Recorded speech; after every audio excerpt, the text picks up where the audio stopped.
The brutal economics of owning a hotel. From the outside, owning a hotel can look like one of the most attractive businesses in real estate. A building full of rooms, hundreds of guests, nightly prices that can change every day. Restaurants, bars, parking, events, and upgrades creating additional revenue. And unlike an apartment building, the owner does not have to wait 12 months to raise the rent. If demand is strong tonight, the price can rise tonight. That sounds powerful. But hotels operate under one rule that changes everything. An empty hotel room is perishable inventory. If room 417 is empty tonight, the owner cannot store that night and sell it tomorrow. At midnight, the revenue opportunity disappears forever. That is why a hotel is not really a room rental business. It is an occupancy, pricing, and operating leverage business built around inventory that expires every single night. And that explains why two hotels on the same street can have completely different economics. The first decision is what kind of hotel to own. At one end is the limited service hotel, rooms, a lobby, perhaps breakfast, maybe a small gym. Fewer employees. Fewer amenities, less operational complexity. At the other end is the full-service hotel. Restaurants, bars. Room service, conference rooms, ballrooms, valet parking, pools. Spas, banquet kitchens, large housekeeping teams, more ways to generate revenue. But also far more ways to lose money. Then there are resorts, airport hotels, extended stay properties, boutique hotels, economy hotels, and luxury properties. Each may sell the same basic product, a room for the night, but the economics can be radically different. A resort may depend on leisure seasons. An airport hotel may depend on flight schedules, cruise, and corporate travel. An extended stay hotel may trade lower nightly rates for longer stays and fewer room turnovers. A luxury hotel may charge several times more per room, but it may also require expensive service standards, more employees, and constant capital investment.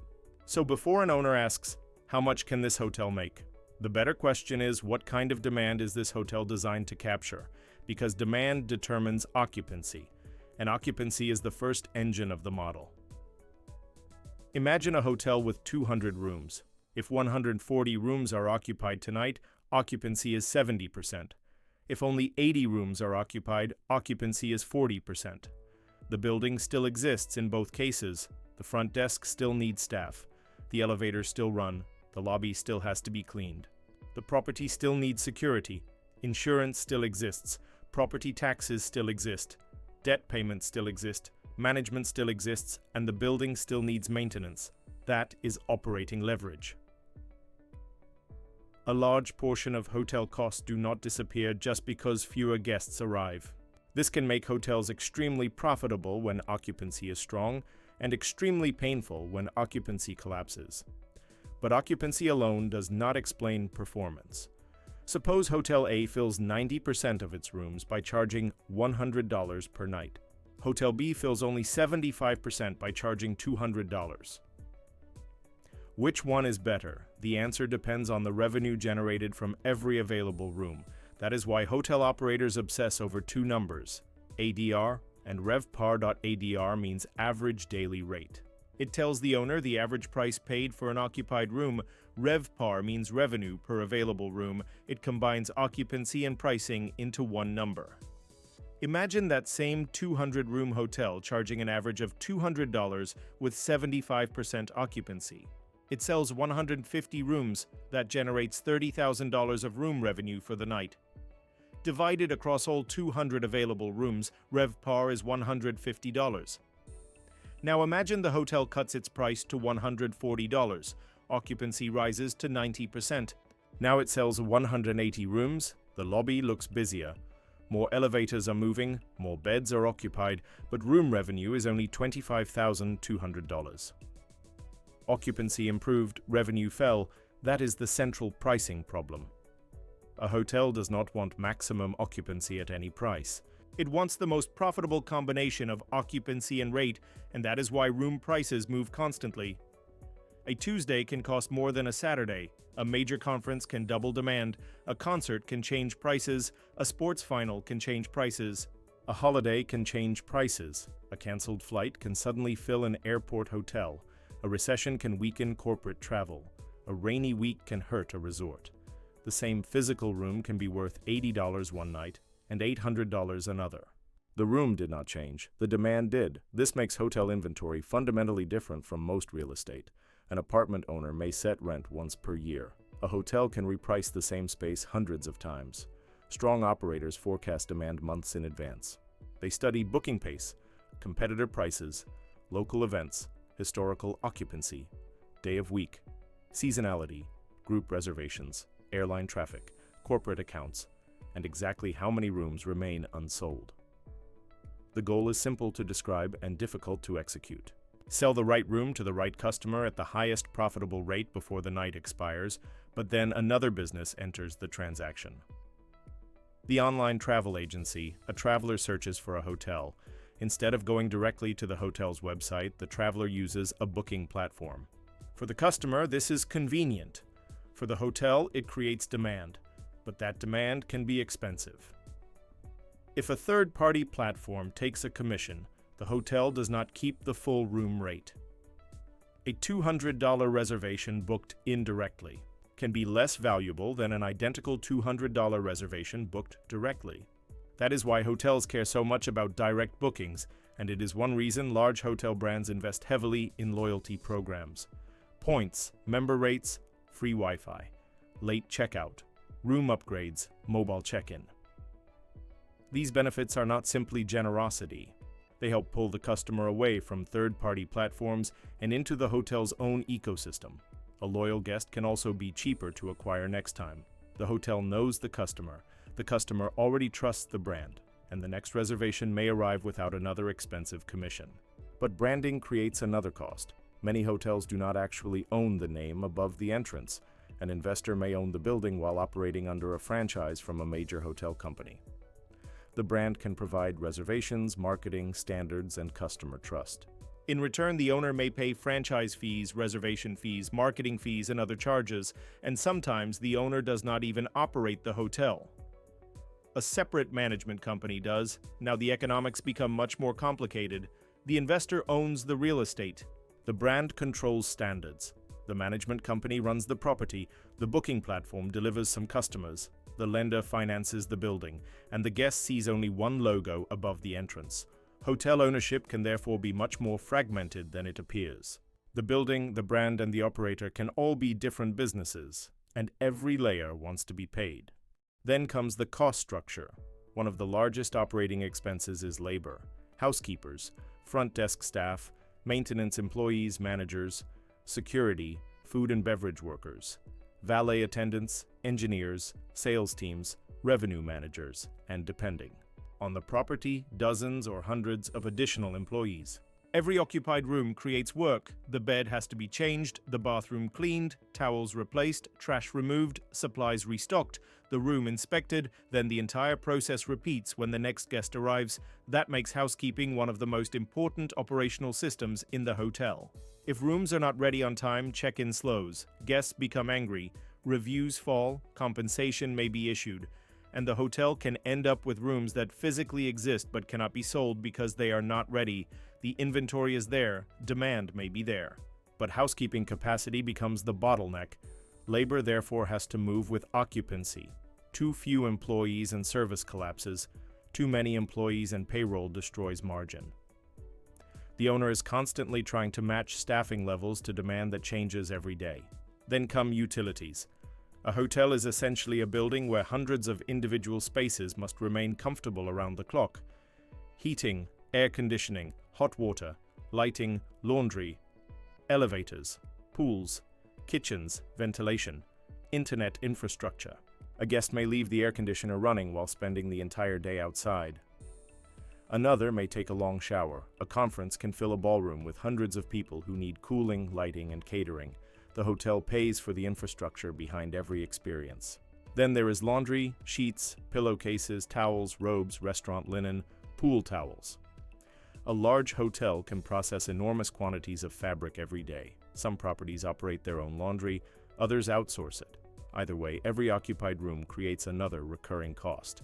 And then comes maintenance. Guests notice everything: a broken television, a leaking faucet, a slow elevator, a weak shower, a damaged chair, a noisy air conditioner, a stained carpet, a door that does not lock properly.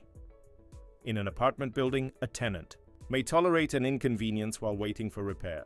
A hotel guest can leave a one-star review before breakfast that makes maintenance more than a cost center. It becomes part of revenue protection.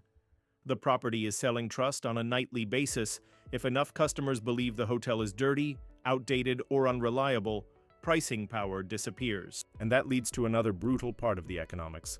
Hotels age quickly in the eyes of customers. A lobby that looked modern 10 years ago can suddenly look old. Bathrooms become dated, furniture wears, mattresses age, carpet stains, technology changes. Guests begin expecting fast Wi-Fi, modern televisions, charging ports, and better workspaces. Brands may also require owners to maintain certain standards.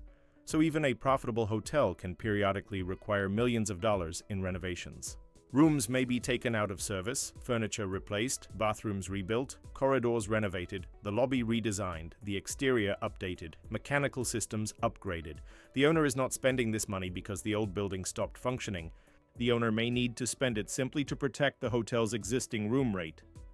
This creates a major difference between accounting profit and economic profit.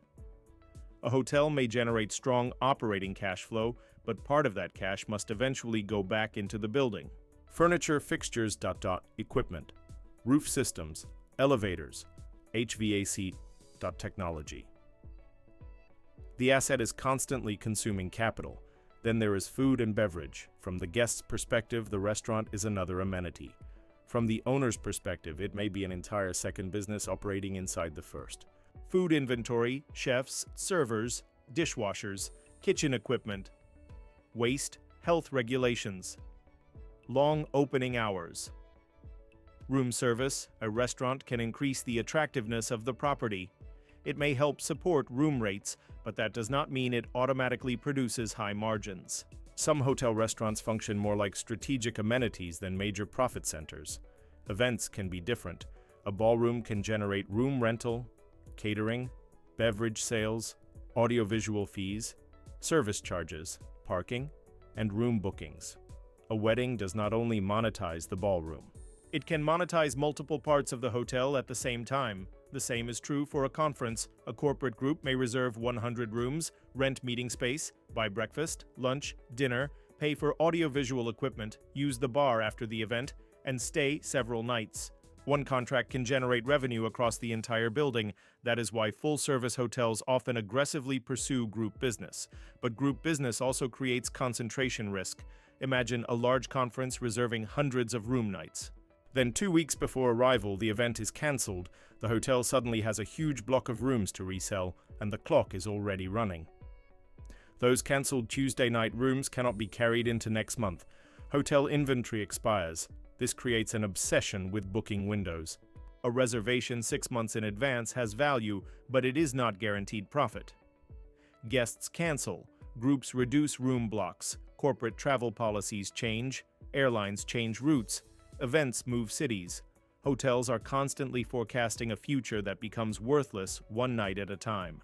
Then comes seasonality. A beach resort may generate a huge portion of annual profit during summer. A ski hotel may depend on winter. A business hotel may be strongest Tuesday through Thursday and weak on weekends. An airport property may be relatively stable but depend heavily on passenger traffic. A convention hotel may experience enormous spikes during specific events. The owner has to survive weak periods to own the strong ones, and this is where leverage becomes dangerous. Hotels are expensive assets. Land, construction, furniture, bathrooms. Fire systems, elevators, kitchens, mechanical equipment, parking, meeting space. Financing allows investors to control large properties with less equity. When business is strong, debt can magnify returns, but when business weakens, the debt does not care. Interest still accrues, principal may still be due, property tax remains, insurance remains, maintenance remains. The hotel still needs employees. A property with high fixed costs and high leverage can move from profitable to distressed surprisingly quickly. Imagine a hypothetical 200-room hotel. The investment was underwritten on the assumption that occupancy would average around 75% and the average daily rate would be $200. At 75% occupancy, approximately 150 rooms are sold each night. At $200 each, that produces around $30,000 of room revenue per night. Over a full year, the room revenue potential becomes substantial, and that does not yet include parking, food, events, or other services. Now change only two assumptions. Occupancy falls to 55%, and because demand is weak, the hotel lowers the average rate to $160. Now it sells only 110 rooms per night. At $160 each, daily room revenue becomes $17,600. The difference is more than $12,000 per day, but the building did not become 40% smaller. The mortgage did not shrink, the lobby did not shrink, the elevators did not disappear, management did not disappear, property taxes did not disappear. The hotel still has 200 rooms to maintain. That is why downturns can be brutal. A relatively modest change in occupancy and pricing can create an enormous change in cash flow, and hotels can face both problems simultaneously. Weak demand creates empty rooms. Empty rooms encourage discounting. Discounting lowers ADR, where the hotel loses volume and price at the same time, but the reverse can also happen. Imagine a major event enters the city. Hotels begin filling. Available rooms become scarce. The operator raises prices. Occupancy increases, ADR increases too. Now revenue accelerates much faster than anything about the physical building changed. The hotel did not add another floor, it simply sold the same inventory more efficiently. That is why well-located hotels can produce extraordinary periods of profitability. The property is fixed, but the price of using it tonight is not. Location therefore becomes one of the most important assets in the model. A hotel beside a major convention center can capture group demand. A hotel near an airport can capture passengers, crews, and flight disruptions. A property in a famous tourism district captures leisure travelers. A highway hotel depends on road traffic. A resort depends on the destination itself. But location is not simply geography. It is the collection of demand generators surrounding the property. Corporate offices, hospitals, universities, stadiums, airports, beaches, convention centers, theme parks, factories, government facilities, wedding venues. The hotel is attached to an ecosystem of reasons people need somewhere to sleep, and if those reasons disappear, the building cannot move. Then comes reputation. A hotel can spend millions on construction and still lose pricing power because of recurring operational failures.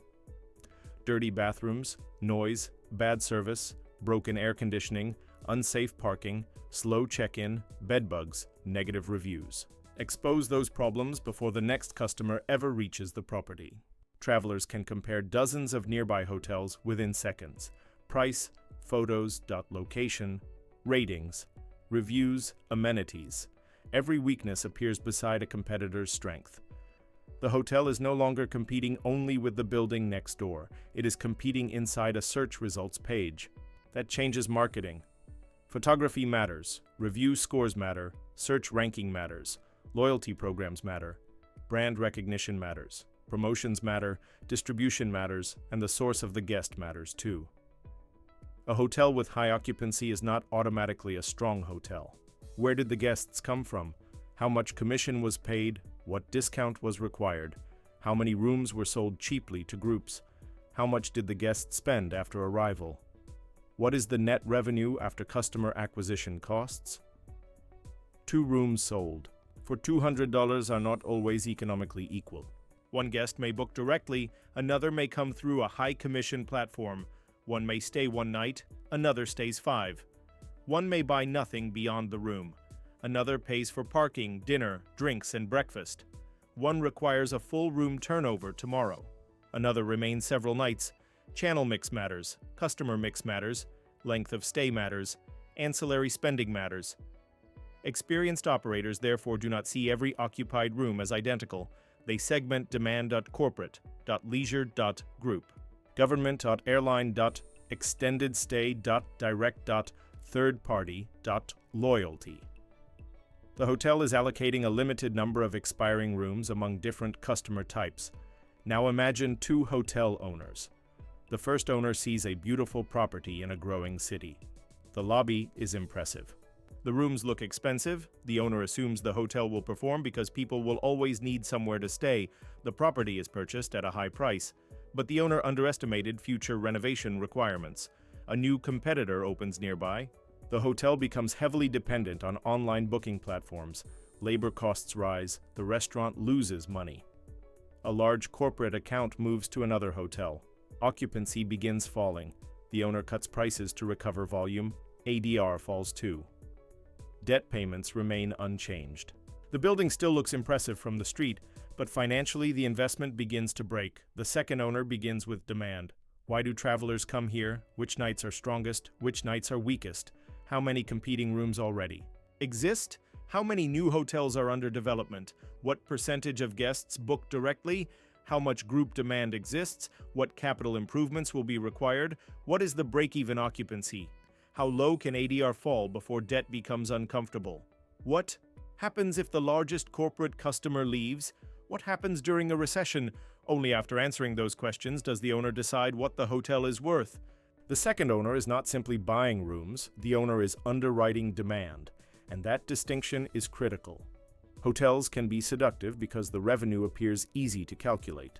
200 rooms, $200 per room. Multiply them together. The number looks enormous, but the calculation is meaningless if the rooms are empty, and even when the rooms are occupied, revenue is not profit. The owner must pay employees and utilities, insurance, property taxes, franchise fees, management fees, booking commissions, maintenance, housekeeping supplies, technology, marketing, laundry, food costs, and eventually renovations. The real economics exist between the room rate and everything required to deliver the room. This creates a useful way to understand the entire hotel business. The building creates capacity, the location creates demand. Pricing converts demand into revenue. Operations determine how much of that revenue survives, and the capital structure determines who gets paid first. If all five work together, a hotel can become an extraordinary asset. A strong location produces consistent demand. A recognized brand reduces customer acquisition friction. The operator protects service quality. Revenue management raises rates when demand is strong. Direct bookings reduce distribution costs. Group business fills otherwise weak periods. Ancillary revenue monetizes the guest beyond the room. Debt remains manageable. And capital reserves keep the property competitive. Now the hotel begins to create a positive cycle. Strong reviews support higher prices. Higher prices generate more cash. More cash supports maintenance and renovations. Better facilities improve the guest experience protects reviews, and the hotel gains even more pricing power. But when the cycle reverses, it becomes just as powerful. Poor service creates negative reviews. Negative reviews weaken demand. Weak demand forces discounts. Discounts reduce revenue. Lower revenue encourages the owner to delay maintenance. Delayed maintenance creates an even worse guest experience. And more customers choose competitors. The same thing can happen through leverage. High debt requires high cash flow. High cash flow depends on occupancy and price. Then a recession arrives. Corporate travel slows. Leisure customers become more price sensitive. Occupancy falls, the hotel discounts rooms, cash flow collapses, but the bank still expects payment. The same physical building can move from prized investment to distressed asset without losing a single room. Nothing has to physically disappear. Only demand. That is what makes hotel ownership so different from the simple business guests see. To the customer, the transaction is temporary. Check in, sleep, check out. To the owner, every room is part of a machine that must be priced, marketed, cleaned, financed, and resold every 24 hours. And every morning, yesterday's inventory is gone forever. The business effectively resets. 200 rooms, 200 new opportunities to sell, 200 new opportunities to remain empty. There is no warehouse for yesterday's unused rooms. There is no clearance sale next month for the nights that were missed. That revenue simply never existed. This is why one of the most dangerous mistakes an owner can make is confusing a full hotel with a profitable hotel. A property can fill rooms by cutting prices.